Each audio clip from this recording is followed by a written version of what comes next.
Getting to Yes, Negotiating Agreement Without Giving In is a well-known book by Roger Fisher, William Ury, and Bruce Patton, which presents a method for negotiating that aims for mutual benefit, and it emphasizes cooperative approaches over adversarial tactics.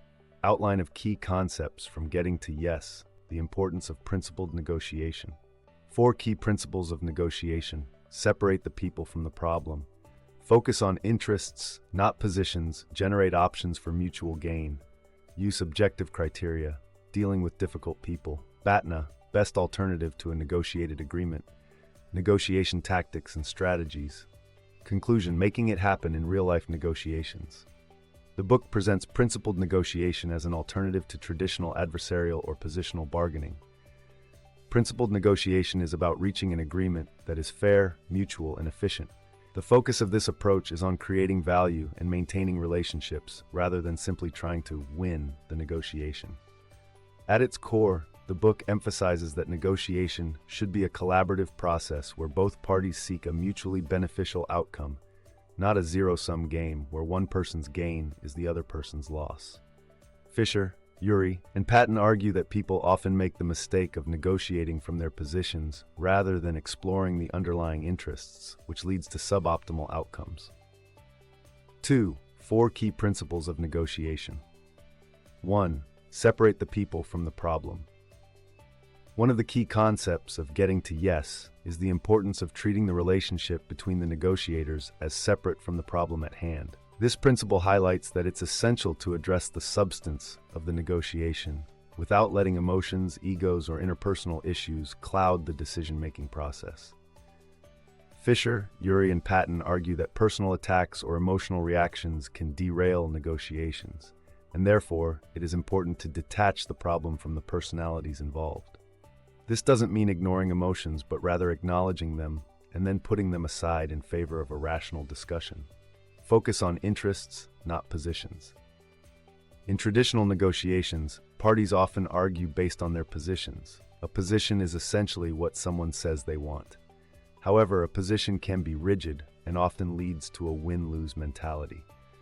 Instead of focusing on positions, negotiators should seek to uncover the interests behind those positions. Interests are the underlying needs, desires, or fears that drive people's decisions and behaviors. By focusing on interests, both parties can work together to develop creative solutions that satisfy their needs, rather than simply competing over what each party wants. For example, if 2 people are negotiating over the price of a house, one party may take the position of wanting a high price, while the other might want a low price. However, by discussing the interests behind those positions, they may uncover shared interests, such as wanting the sale to go smoothly and quickly.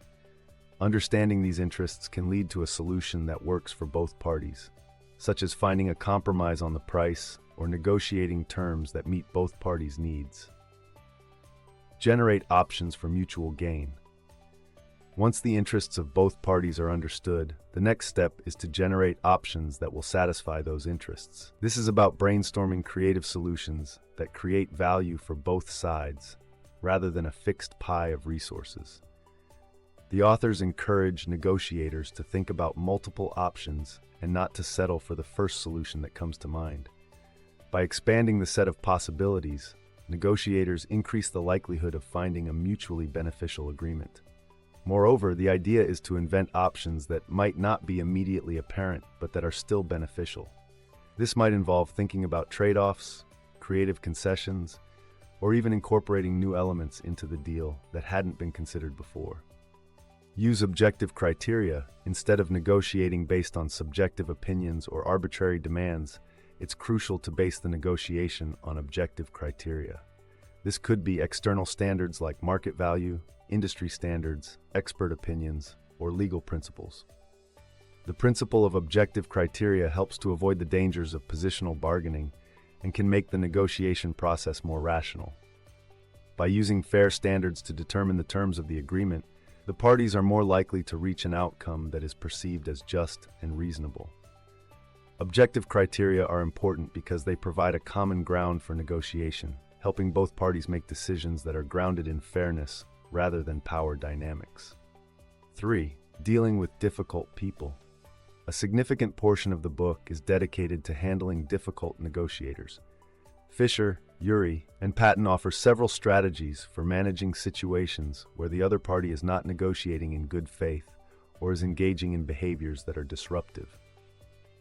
Strategies for dealing with difficult people. Don't react emotionally. Staying calm and rational when the other party is being unreasonable can help you avoid getting caught up in negative emotions. Keep the focus on the issues. Don't get sidetracked by personal attacks or non-constructive behavior. Stick to the problem at hand. Use I statements. Instead of blaming the other person, express your feelings and concerns from your perspective, such as, "I feel concerned when the conversation goes off track." Make concessions thoughtfully. If you have to make a concession, ensure that it doesn't come across as a defeat. Frame it as a mutual benefit. Ask questions. By asking questions, you help the other party reflect on their position and reveal more of their interests. 4. BATNA, best alternative to a negotiated agreement. BATNA is a key concept introduced in Getting to Yes. It stands for Best Alternative to a Negotiated Agreement, and it's the idea that negotiators should always be prepared with a viable alternative if an agreement cannot be reached. Understanding your BATNA allows you to know when to walk away from a negotiation that isn't meeting your needs. It also gives you leverage in negotiations because you won't be pressured into agreeing to terms that don't benefit you. Knowing your BATNA empowers you to negotiate from a position of strength, as you are no longer dependent on the negotiation to achieve your goals. Instead, you know that you have other options if the deal doesn't meet your expectations. Number 5. Negotiation tactics and strategies.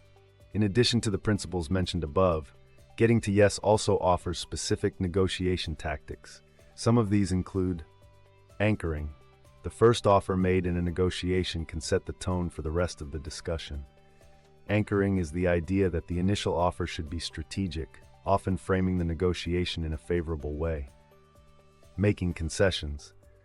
The authors suggest that concessions should be made carefully and strategically, with the understanding that each party should be able to benefit from those concessions.